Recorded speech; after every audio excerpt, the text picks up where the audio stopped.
You and I have a rendezvous with destiny. We'll preserve for our children this, the last best hope of man on earth, or we'll sentence them to take the last step into 1,000 years of darkness. I know that you've been lectured at and spoken to, and a lot of things are going on. When I was a young man, you knew that if you dreamed big and worked hard, there was no limit to how far you could go. Hope finds its expression in hard work. Hard work, personal initiative, opportunity, love of family, neighborhood, patriotism, and belief in God. And this idea that government is beholden to the people, that it has no other source of power except the sovereign people, is still the newest and the most unique idea in all the long history of man's relation to man. Those values so crucial to a strong and a successful country. Those were the values that we pledged to defend and restore. We want to create opportunities so that all Americans can go forward together with nobody left behind. The problems of overspending, big taxing, and runaway bureaucracy that have sapped our economic strength did not begin 20 months ago. They've been building for 20 years, leading us to higher and higher levels of inflation and unemployment. Those problems became so acute they nearly brought America down. It's good for society when we all know that no one is manipulating the system to their advantage because they're rich and powerful. But it's also good for society when everyone pays something, that everyone makes a contribution. Now, I know that there are some whom I've referred to as Rip Van Winkles who seem to have forgotten that America even existed. They want to make you and I believe that this is a contest between two men, that we're to choose just between two personalities. Let me just interject a word here about partisanship, because I want to make something plain. When I speak out, I'm not attacking any one party or administration. I'll say it very clearly now, again.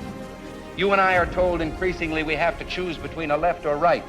Well, I'd like to suggest there is no such thing as a left or right. There's only an up or down. Our programs couldn't pass in the Congress without support from responsible Democrats. I believe that the issues confronting us cross party lines. Matter of fact, for a good share of my life, I was a Democrat. I was elected this time as a Republican, but with Republican and Democratic votes. And I just wish everyone in Washington could understand what millions of Republicans and Democrats at the grassroots learned a long time ago. And we took a giant step backward, spending like there was no tomorrow, opening the floodgates of printing press money. We've sought to solve the problems of unemployment through government planning, and the more the plans fail, the more the planners plan. And that's not good enough for America.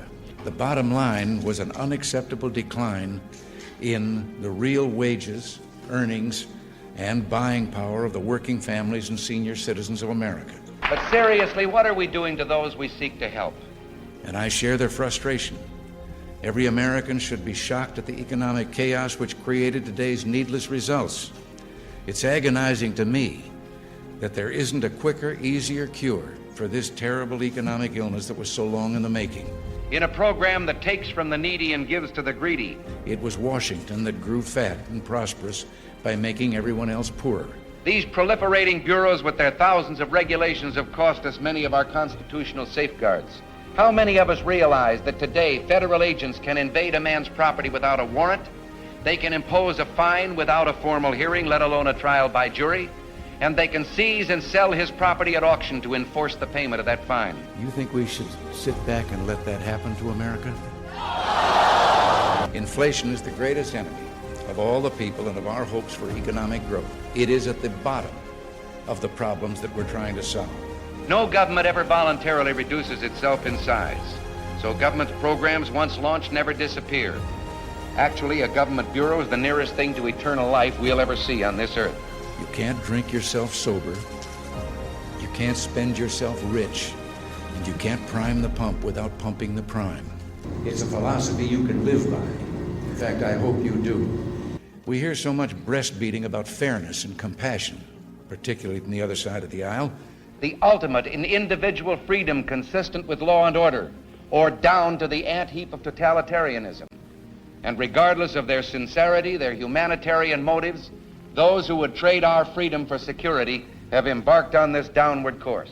Those who help tax and spend this nation to the brink of bankruptcy should be the last ones delivering lectures on the most fair, effective way to end the crisis. Winston Churchill once said that when a train's running on the wrong track downhill, you can't try to stop it by building a brick wall across the track.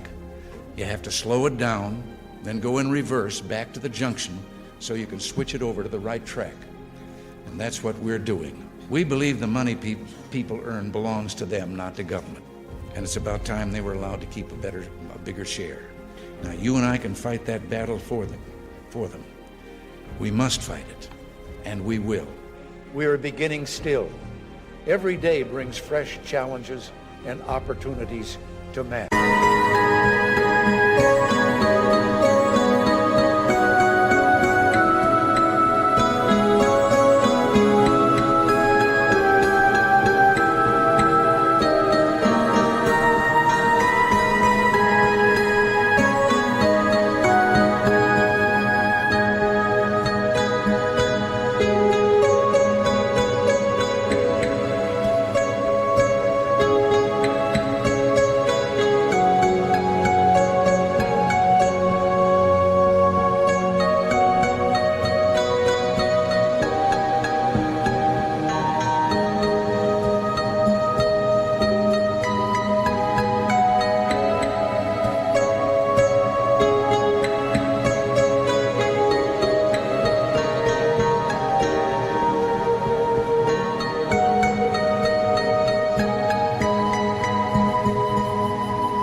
That's still not enough, but we're headed in the right direction and we'll make progress. It'll determine the kind of America that we pass on. Tragically, unemployment is always one of the last to turn around. That money has to be felt, that increased spending, that has to result then in more orders, increased productivity, resulting in the callback of the people that have been laid off. We can assert that the time has come to move forward. We still have a long way to go. And this is so important as you look to the future. You see, in the 21st century, staying employed will mean more than just knowing something. It'll mean being able to keep on learning. It'll mean having character and discipline and being proud of yourselves. What people want and certainly deserve is less political delay and demagoguery and more action to reduce the burden of that terrible trillion-dollar debt on their children and grandchildren. It would be like having a coach tell an Olympic swimmer that he had to swim down that pool carrying an anvil, or a runner to sprint with a ball and chain around his ankle. And let me tell you one other thing I know for sure. No force on earth can stop individuals from achieving great goals when they have the will and the heart to pull together and work together. As Dwight Eisenhower once told us some years ago, what counts is not necessarily the size of the dog in the fight, it's the size of the fight in the dog. Our origins matter less than our destinations, and that's what democracy is all about. We can turn the hopes of our people into the renewal of all the dreams and opportunities that our nation was placed on this earth to provide. Stronger economically, militarily, and yes, even morally. Where our young men and women can dream great dreams and make